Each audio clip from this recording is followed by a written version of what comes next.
आज दोपहर के मंगल में स्वाध्याय में आचार्य भगवान कह रहे हैं कि बुरे को भी बुरा मत कहो।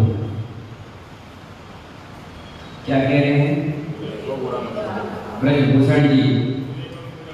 बुरे को भी बुरा मत कहो। अब आपको लग रहा होगा ये तो साक्षात बुरा है, लेकिन आचार्य भगवान इतनी बड़ी बात क्यों कह रहे हैं कि बुरे को भी बुरा मत कहो, पापी को भी पापी मत कहो, मिथ्यात्व को भी मिथ्यात्व मत कहो। क्यों? उन्होंने कहा मिथ्या जीव में नहीं होता, जीव के कर्मों में होता है। इसका कितना बड़ा उदाहरण अग्रज प्रसन्न कुमार जी आचार्य भगवान आपको दे रहे हैं। जो व्यक्ति ब्राह्मण है, वेद पुराण आदि का स्वाध्याय कर रहा है, पढ़ाई लिखाई कर रहा है, और लोग उसके साथ पढ़ाई लिखाई ज्ञान अर्जन कर रहे हैं, और वो व्यक्ति आपके समोषण में आ गया किनके? भगवान महावीर स्वामी के। तो कोई साल थोड़ी ना उसने पढ़ा, कोई पुस्तक थोड़ी ना पढ़ी, कोई मंत्र थोड़ी ना पढ़ा। जैसे उसने समोषण में महावीर को देखा, जय श्री भगवान हेमा भोजम प्रचार वेता स्तुति पढ़ते हुए घुसा। जो ज्ञान मिथ्या में चल रहा था तो तुरंत समय में बदल गया, तुरंत बदल गया। कोई अलग से आया और बैठते ही भगवान महावीर स्वामी की वाणी थी और बोलने लग गया। अभी तक वो क्या कह रहा था, अभी तक वो क्या सुन रहा था, वो सब चीजें मिथ्या से सम्यक में बदल गई। तो हम लोगों से कह देते तुम पापी हो, तुम दुरात्मा हो, तुम अधर्मी हो, और वही दूसरे दिन दीक्षा लेके आ जाए तो अष्टदल से पूजा करते हैं, पैर धोकर के बोलियां ले रहे, आरती उतार रहे, अर्घ चढ़ा रहे हो, रोड पर खड़े होकर एक घंटे तक प्रणाम कर रहे हो। क्यों? कल आप क्या कर रहे थे उससे? विमल भाई कि तुम पापी हो, तुम अधर्मी हो, और आज वो क्या कर रहा है? जिंदर जी क्या कर रहा है? दीक्षा ले लिया, रत्नाकर धारण कर लिया, पिछी कमंडल ले लिया। इससे आचार्य कहते हैं पापी को भी पापी मत कहो, अधर्मी को भी कभी अधर्मी मत कहो, दुरात्मा को भी दुरात्मा मत कहो, अनाचारी को कभी अनाचारी मत कहो। जीव की परिणति है, कर्मबद्ध है, कब किसका उदय कहाँ आ जाए, किसका पुण्य का उदय कहाँ आ जाए, हम और आप गारंटी देने वाले प्रेमचंद जी नहीं। इसलिए बहुत सुंदर बात, जानो मिथ्या दृष्टि की विशुद्धि सब्जेक्ट बता रहे हैं आचार्य। मिथ्या दृष्टि की विशुद्धि, हम तो समय दृष्टि की विशुद्धि की बात कर रहे हैं। आचार्य कह रहे हैं उससे और आगे कर जाओ, मिथ्या दृष्टि की भी विशुद्धि होती है। कैसे होती है वो सुनिए। आचार्य भगवान इसमें बात कर रहे हैं कभी भी मिथ्या दृष्टि के प्रति अशुभ भाव नहीं करना चाहिए। वो तो अशुद्ध है, लेकिन हम क्या कह रहे हैं? सब कुछ करो, हम शुद्धि करके मुद्रिका लेके निकल गए। कहाँ? बड़े ध्यान से समझना, बहुत सुंदर सब्जेक्ट निकल कर आया। हम हाथ ले लिए और जैसी चौके में पहुंच गए। अब हमारी निगाह कहाँ होना चाहिए? मुद्रिका के अंजलि हमारी निगाह कहाँ होना चाहिए? जहाँ पात्र है वहां पर। हमारी निगाह कहाँ होना चाहिए? जहाँ पर आप खड़े हैं वहां पर। अब अचानक से भीड़ है, दो चार लोग घुसने लग जाए और हम मुद्रिका लेकर बैठे हो, क्या कहेंगे?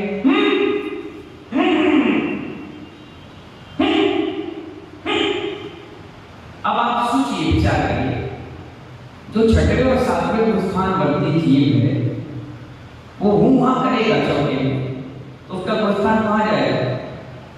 बोल नहीं पा रहा तो तीव्र कसा रहती है। जो व्यक्ति बोल रहा है निकाल लेगा, जितनी कसाय बोलने से नहीं भड़कती, मौन में भड़कती है। मन से 70% करना, बोलने में उतना नहीं होता जितना किसमें हो जाता है। कोई गूंगा व्यक्ति है, उसको तुम परेशान करो, बहुत तीन करने से करना होता है। कोई अंधा व्यक्ति, उसको परेशान करो। इसलिए तो कहते हैं किसी के शरीर में एक अधगम हो तो कभी उससे छेड़छाड़ी नहीं करना चाहिए। मौन बददुआएं लगती, पीड़ा होती है अंदर से, दर्द रहता है, आदमी बोल नहीं पाता। इसलिए कहते हैं गरीबों की बददुआएं नहीं देना चाहिए। गरीब व्यक्ति बोल नहीं पाता, दब जाता है और दबता है तो फिर अंदर अंदर कलुषित परिणाम बनाता है और मर गया। जब अब तुम्हारे घर में पैदा हो गए, पेट में आते ही खलबली मचा देगा, पैदा होते ही मार काट मचा देगा, तुम्हें सबसे पहले लाल मां के घर से भगाएगा, वृद्धाश्रम भेजेगा, एक्सीडेंट कर देगा, गिरा देगा, प्रॉपर्टी में कब्जा कर लेगा। और तुम्हारे घर पे पैदा नहीं होगा तो तुम दूसरे के घर से लेके आ जाओगे। ये कर्म क्यों दे होते हैं? हम अपने हाथ से अपनी जीवन की रेखा को बढ़ाते हैं और बढ़ाते हैं। अपने हाथ के भाग्य विधाता खुद है, कोई हमारे देखकर बताने वाला नहीं। तो आचार्य भगत कहते हैं काय की मिथ्या दृष्टि को कह रहे मिथ्या दृष्टि, क्यों अशुद्ध व्यक्ति को कह रहे अशुद्ध है, वो रहेगा वो जाने। आप तो अपने परिणाम से बना लो, आप अपने परिणाम को खराब कर रहे हो, आप शुद्धि में हो ना। आप अपनी व्यवस्था देखो, अपने को बचा कर चलो। कौन कहां कुएं में गिर रहा, कौन खाई में गिर रहा, इससे तुम्हें क्या करना है? तुम तो परिणाम बना के आए हो कि मैं आहार देना, तुम तो परिणाम बना के आए हो आहार करना है। और एक बार परिणाम खराब करोगे तो जीववाणी कहती 6 घंटे अपने आप से दूर हो गए। अब बताओ कहां से मांस गिरे? 6 घंटे। इसीलिए तो मंदिर में कहा गया जब ये मंदिर में प्रवेश करो तो first and second third person भी दिखना चाहिए।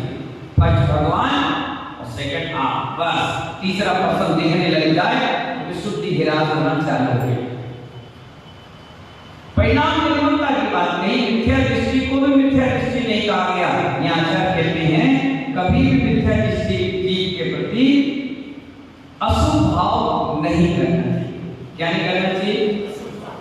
मिथ्या प्रकृति से मिथ्या दृष्टि है, जिसकी प्रकृति से 148 प्रकृतियां होती हैं, उसमें एक प्रकृति का नाम है मिथ्या प्रकृति।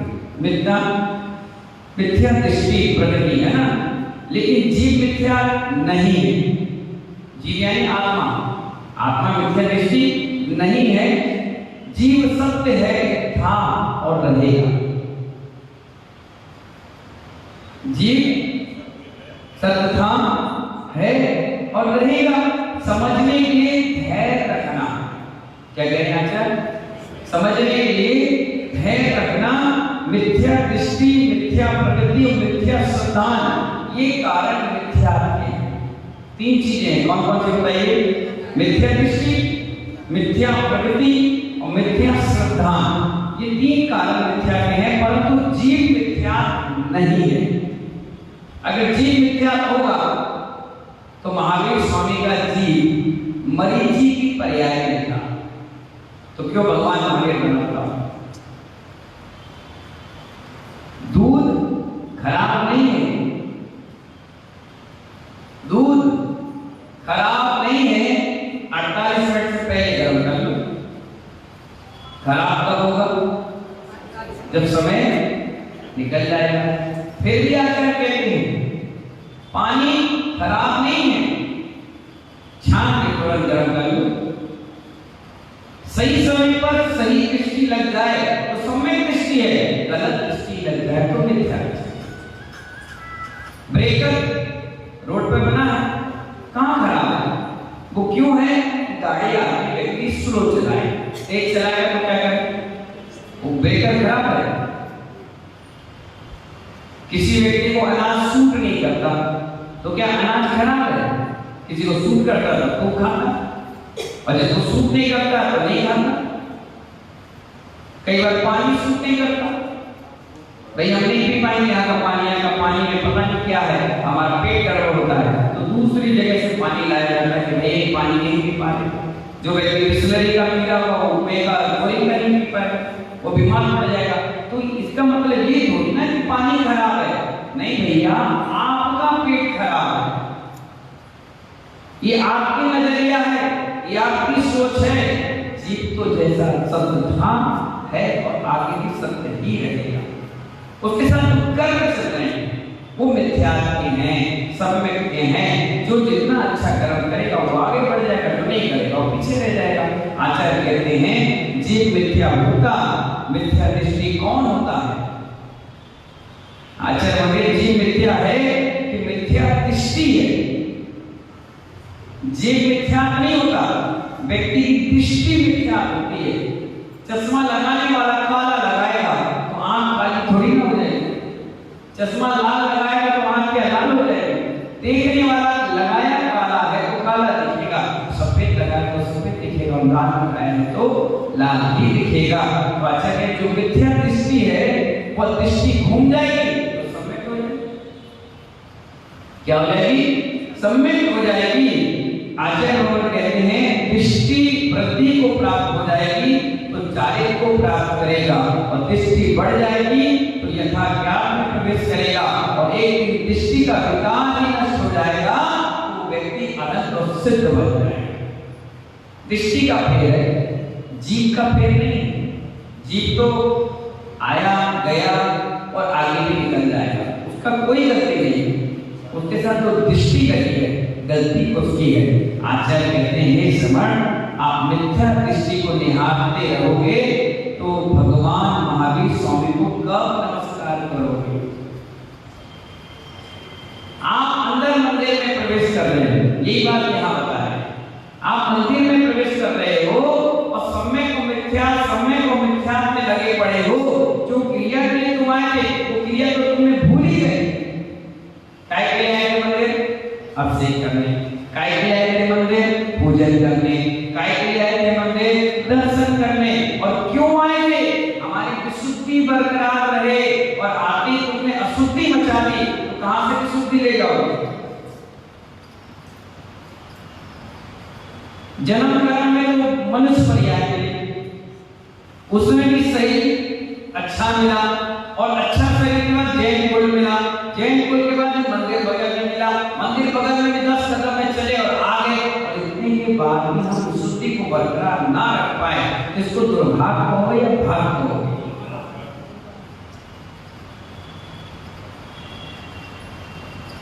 मैंने एक दिन कहा कि हम जैन व्यक्ति हैं और मुट्ठी भर चावल चढ़ाते हैं,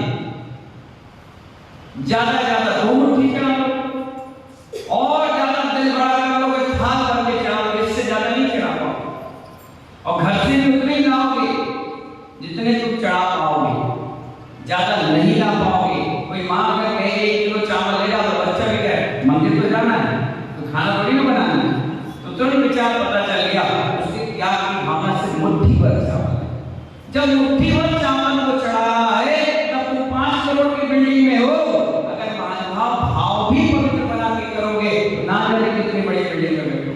ये मुट्ठी भर चावल का चमत्कार है कि तुम्हारे घर में पूरा भर पेट भोजन 6 महीने अगर लॉकडाउन में लग जाए तो भी तुम किसी से मांग कर ना खाओ। ये भगवान की भक्ति का प्रसाद है। मानो सिर्फ मुट्ठी भर चावल, गज मोटी चढ़ा लो तो क्या होगा, सोने के आभूषण चढ़ा लो तो क्या होगा, चांदी दान कर दो तो क्या होगा। इसलिए तो आचार्य कहते हैं कि हमने अभी तक 1 साल गुरु के अतिशय चमत्कार को जाना ही कहा। दर्शन मात्र करने से, पूजन मात्र करने से सांप डसा हुआ बच्चा जिंदा होकर बैठ गया तो जिंदा इंसान हो, तुम्हारे अंदर सांप रहे कब निकल के बाहर आए। आचार्य कहते हैं यहाँ पर मरीचि की वंदना है कि महावीर की वंदना। उन्हें मिथ्या दृष्टि को किसकी संज्ञा दे दी? मरीचि की। उन्होंने कहा कि हाँ वंदना करने आए हो, और कह रहे वंदना करने आया हूँ, मुझे बंध ना हो इसलिए मैं वंदना कर रहा हूँ, और यहाँ भी आकर के बंद कर रहे हो, क्या लेके जाओगे और क्या अपने जीवन में सफलताओं की ऊंचाई को छू पाओगे। आचार्य कहते हैं महावीर की वंदना ना तो कर पाए ना कर पाओगे, किसकी वंदना में लग गए? मिथ्या दृष्टि, अशुद्धि, फलाना लिखाना क्या है? मैं भी ये जानता हूं पंचम काल है, कोयले की कोठरी है, कितने बचाओ, पैर तो काले होंगे, हवा में उड़ोगे तो जाओगे, पैदल तो चलोगे, कितना बचाओगे? भाई हमारे हाथ को मत छुओ, ये कहोगे हमें शरीर को मत छुओ, हमारे सिर को मत छुओ, कितना बचा लोगे? पैर को तो काला होना ही पड़ेगा, पैर को तो काला होना ही पड़ेगा। तो आचार्य कह रहे कम से कम मन तो काला मत करो, मन के विचार को तो काला मत करो। जितना समय है, क्या भरोसा जिंदगी, कब कौन कहां कैसे चला जाए, किसी का कोई भरोसा होता है? तो आचार्य कहते हैं महावीर की वंदना है तो जीव की वंदना है, मिथ्या की नहीं की, सत्य था तो जीव ने परम सत्य को प्रकट कर लिया, आज वो भगवान बन गया। किसको प्रकट कर लिया? उसने परम सत्य को प्रकट कर लिया, इसलिए भगवान बन गया। उस जीव की वंदना है, ना भगवान की, ना भूत की, कर्म की, नौकर की, किसी की वंदना नहीं है, वो जीव की वंदना है जिसने सत्यान को प्रकट करके भगवान बन गया। भगवान बन गया, ना मरीचि भूत कर्म है, ना नौ कर्म है, ना मरीचि के नौ कर्म, ना भूत कर्म, किसी की वंदना नहीं कर रहे। हम किसकी वंदना कर रहे हैं? हम उस जीव की वंदना कर रहे हैं जो भगवान आत्मा बन गया है। परंतु बिना पर्याय के ग्रह रहता नहीं, इसलिए अशुद्ध पर्याय की वंदना होती है। इसकी नहीं होती? भाई ये जीव है, कहीं ना कहीं तो आएगा। अब भाई दूध लाया है बाजार से आपने, ये थोड़ी ना पूछा किस गाय का है, आपने तो मार का देखा, अमूल का है, डेयरी मिल्क का है, किसका है वो देखा, और बिना उसके तो आप दूध बाजार में बेच भी नहीं सकते कि भैया खुदा दूध कौन लेगा, कोई गारंटी तो दो। इसी प्रकार एक जीव था, कहीं ना किसी पर्याय में तो आएगा, और आएगा तो अशुद्ध पर्याय थी, जीव अशुद्ध नहीं था। क्या थी पर्याय? पर्याय अशुद्ध थी, जीव अशुद्ध नहीं था। तो महानुभाव शुद्ध पर्याय की वंदना है, शुभ पर्याय की वंदना है। इसलिए आज से घोर घोर मिथ्या दृष्टि की भी अवहेलना करना बंद कर दी। इसकी बंद कर दी अवहेलना, घोर घोर मिथ्या, खूब गाली दे रहा हो, खूब चिल्ला रहा हो, खूब आरोप प्रत्यारोप कर रहा हो, लेकिन हमें दोष वालेचा मौनम रहना है। क्या रहना है? दोष वालेचा मौनम, देखते हुए भी अपने मन को खराब नहीं करना। सामने दिख रहा है, सब कुछ हो रहा है, अपन को अपनी नजर उठा कर दिया। सेठ श्रीमद रायचंद जी थे, गांधी जी के गुरु, आगाज से जितने भी धर्म ग्रंथ प्रकाशित होते थे वो लिखते थे, वो कहते थे आंख उठाते जहर चढ़ता। क्या कहते थे वो?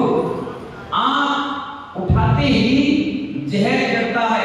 इसका मतलब अगर दृष्टि अपन से दूसरे पे गई, तुरंत कर्म बंद बनता है, तुरंत। इसमें तो कितना बड़ा उदाहरण दिया, आंख उठाते ही जहर चढ़ता है, आंख उठाते। इसलिए आचार्य भगवान कह रहे हैं, हे मुनिलाल, मिथ्या दृष्टि जीव सम्यक के सम्मुख तभी बनेगा जब वो अंतर रंजन चलाने वालों को भी ज्ञाता निष्ठा बनकर देखेगा। जैसे भगवान है, ये विराजमान है, तो खूब चिल्ला लो, एक शब्द नहीं बोलेंगे, खूब गाली दे लो, एक शब्द नहीं बोलेंगे, तुम नहीं भी पूजा करो तो भी कुछ नहीं बोलेंगे, और तुमसे जब महामंडल विधान की बौछार लगा दो तो भी कुछ नहीं बोलेंगे। कितनी बड़ी बात हो रही। अंजर खंजर, क्या कह रहे हैं? अंजर चाहे खंजर चलाने वाले को भी क्या बोल के देख रहे हैं, वो क्या कर रहे हैं, मतलब ही नहीं होती। कितना बड़ा उदाहरण अपने ग्रंथों में है। यशोधन मुनि राज का शिकारी छोड़ दी, सांप मरा डाल दिया, तलवार निकाल के गर्दन अलग करने के भाव ले आया, फिर भी रानी चेलना ने नमस्कार किया तो चेलना को नहीं, सैनिक को पहले आशीर्वाद।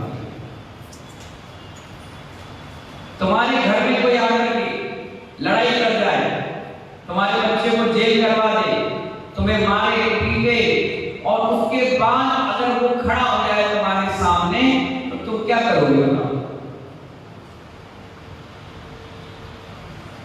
मन ही मन खराब करोगे अपना मन, इसने ऐसा कर दिया, इसने ऐसा कर दिया, मर जाए, टूट मरे, ये हो जाए, अरे सत्यानाश हो, ये तो करोगे।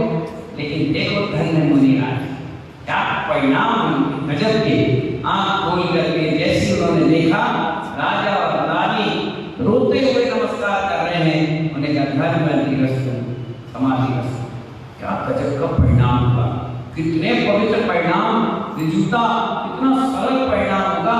इतना सब कुछ करने के बाद जिनके शरीर पर 3 दिन तक मरा हुआ सांप डला रहा, हजारों लाखों चींटियां काट रही, उनके परिणाम इतने क्षमतापूर्वक थे कि राजा और रानी बैठे हुए हैं और निराश से नमस्कार कर रहे हैं, तो पहले उसी आशीर्वाद दे रहे हैं जिन पे उन्होंने उपसर्ग किया। सोचिए आप लोग कर पाएंगे क्या? कभी जीवन में नहीं कर पाओगे, कभी नहीं कर पाओगे। कितने पवित्र परिणाम रहे होंगे। इसीलिए तो वो शास्त्रों में उनके नाम से यशोधर चरित्र लिख गया, हमारे चरित्र के लिए कोई एक लाइन नहीं लिखा। इसीलिए उन्होंने कुछ किया था महानुभाव, गजब का। कभी कभी इतना क्षमता हमारे अंदर भी आए तो हम भी भगवान बन जाए, हम भी आगे बढ़ जाए। किसी ने कुछ बोला नहीं, अपन कमेंट वाली चालू करते, लड़ने लग जाते हैं, झगड़ने लग जाते हैं। कहाँ क्षमता लगेगी? सिर्फ साथ पकड़ा है, उतारा कहाँ है? पढ़ा है, बोला है, जीवन में अपना नहीं। आचार्य कहते हैं जब अच्छी चीज मिल जाए अपनाने का प्रयास। आचार्य भगवान कह रहे हैं चिंतपिंड चैतन्य भगवान की दृष्टि रखिएगा तब कहीं जाकर सम्यक प्रकट कर पाएगा। अगर अपन ऐसी ही जिंदगी में उलझे रहेंगे, तू गंदा, तू खराब, तू गलत, मैं सही, मैं ही सब कुछ, तू ऐसा फलाना ढिकाना, ये जीव की परिणति है। ये तो पापी आत्माओं की परिणति है, जो ना खुद बनेंगे ना दूसरे को बनने देंगे। आचार्य कहते हैं बिना आत्म ध्यान के, बिना आत्म प्रकाश के एक विज्ञान का जन्म नहीं होता। जब ऐसी सत्ता परिणाम आएंगे तब जाकर आपको भेद विज्ञान होगा कि शरीर अलग है और आत्मा अलग है। बस इसी को जीव को समझना है। अगर किसी ने आपकी कालर पकड़ी है तो काम उसी समय भेद विज्ञान लगाओ, इसने जीव को नहीं पकड़ा, इससे तो अभी कपड़े को पकड़ा। किसने धक्का दे दिया तो गुस्सा होने की जरूरत नहीं, इसने शरीर को धक्का दिया है, आत्मा को कोई धक्का नहीं दे सकता। इतने परिणाम बना, इतने पवित्र भाव तो रखो कि देखो अंत समय में जब तुम्हें कोई उठाएगा, बैठाएगा, करवट लेगा, कोई शरीर में पीड़ा होगी तो तुम अपने आप कहोगे शरीर अलग है और आत्मा अलग है। क्या कहोगे? शरीर अलग है और आत्मा अलग है। तब उस आज की क्षमता उस दिन पता चलेगी कि आप कितने परिणाम सरल थे, कितने शांत परिणाम थे, कितने प्यारे प्यारे शब्द आप कह रहे थे, सुन रहे थे। क्योंकि जीवन भर का अंतिम पड़ाव में ही रिजल्ट आता है, अंतिम पड़ाव में रिजल्ट आता है। अभी आपको नहीं पता चलेगा, बिल्कुल नहीं पता चलेगा। और पता मैं तो जानता हूं चलना भी नहीं चाहिए। अंत समय में पता चलता है कि हमने कितना पुण्य किया है और कितना पाप किया है। तो महानुभाव, मिथ्या दृष्टि जिनके परिणाम के काल में जो विशुद्धि है उनका अनादर मत कीजिए। भद्र मिथ्या के काल में भी विशुद्ध परिणाम बनते हैं। उन विशुद्ध परिणामों के काल में इतना एकाग्र होता है कि उसे कुछ दिखाई नहीं देता, मात्र परिणामों की विशुद्धि है। परंतु अंतर डालो, भेद डालो, समय भेद डालो। मिथ्या दृष्टि की विशुद्धि बट दाने की विशुद्धि है। किसकी दाने की विशुद्धि है? नीरू भाई, बट वृक्ष के, बट वृक्ष का। मैं भोपाल में शुद्धि के लिए सुबह सुबह गया तो महाराज अंदर गए हुए थे। जब आया तो मैं भी जल्दी आ गया, तो सड़क में बैठे हुए, सड़क नहीं बड़ी। तो 3-4 दिन हम लोग वहाँ गए, तो एक सड़क को फाड़ता हुआ एक छोटा सा पौधा निकला। मैंने सब देखा है, मैंने देखो बीच में कितनी बड़ी ताकत है, जिसे आप उंगली से नहीं खरोच सकते सड़क को। उस सड़क को वृक्ष फाड़ कर निकल गया और क्या कर गया, पौधा बन गया। कितनी बड़ी ताकत है एक छोटे से पौधे में। ऐसी तो आचार्य ने उदाहरण नहीं दिया वटवृक्ष के बीज का कि वो कहीं भी रहे वो फाड़ कर प्रकट हो जाता है, नीचे भी मजबूत बना लेता है, ऊपर भी मजबूत बना लेता है। तो आचार्य कहते हैं हमारी विशुद्धि के जो दाने हैं वो वटवृक्ष की तरह हैं। थोड़ी सी भी विशुद्धि हो गई स्वयं भगवान बन गए। कितने अक्षर चाहिए मोक्ष जाने के लिए? कितने? 5। आ ई देवी देवी खत्म, 5 शब्द हुए। कितना शब्द लगेगा? 1 2 3 इतने में तो गया जी। और हम सोचते हैं 1 घंटे 2 घंटे 4 घंटे 5 घंटे। ये तो प्रारंभ अवस्था है। कौन सी अवस्था है? प्रारंभ अवस्था है। विशुद्धि तो परम विशुद्धि है, वो आती है ना तो किसी को पता थोड़ी ना चलता, कोई नहीं बताने वाला। वो तो सीधे आई और लेके चली गई चीज को, हम देख के रह जाएंगे और शरीर कपूर की भांति हो जाएगा। ये पूजा की विशुद्धि, ये जो स्वाध्याय चल रहा है इसकी विशुद्धि, बड़े बड़े अनुष्ठान की विशुद्धि ही परम विशुद्धि बदलती है।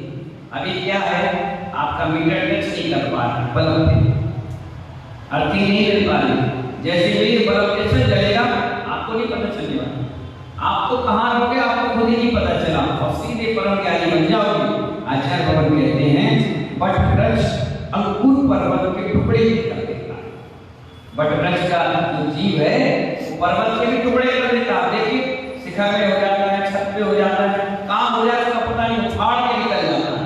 तो ऐसे अक्षर कहते हैं वटवृक्ष की जड़ों को जरा सी रंग चाहिए, क्या चाहिए? हल्का सा निमित्त चाहिए और फिर वह कहता है मैं पूर्ण विकसित हो जाऊंगा। डर के मारे को उखाड़ता भी नहीं, इतना बड़ा ताकतवर होता। और आचार्य कहते हैं इसी तरह मिश्रा दृष्टि की विशुद्धि मिथ्या के 3 टुकड़े कर देती है। कितने टुकड़े करती है?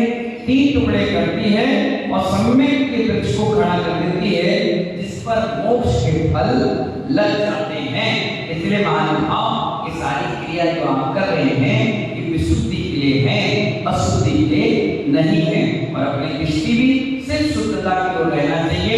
अशुद्धता कौन क्या कैसा क्या कर रहा है उसके जीवन पर छोड़ देना चाहिए। अपन अपने आप को संभालें, दुनिया को संभालोगे तो खुद लड़खड़ा कर गिर जाओगे, तुम्हें संभालने वाला फिर कोई नहीं मिलेगा। इसलिए अपने पैर हैं अपन संभल के चलिए, बाकी जिंदगी अपनी अपनी धीरे धीरे चलती चली जाएगी। इन्हीं मंगल भावनाओं के साथ जय बोलिए जय गुरुवर विराट सगटी महाराज की।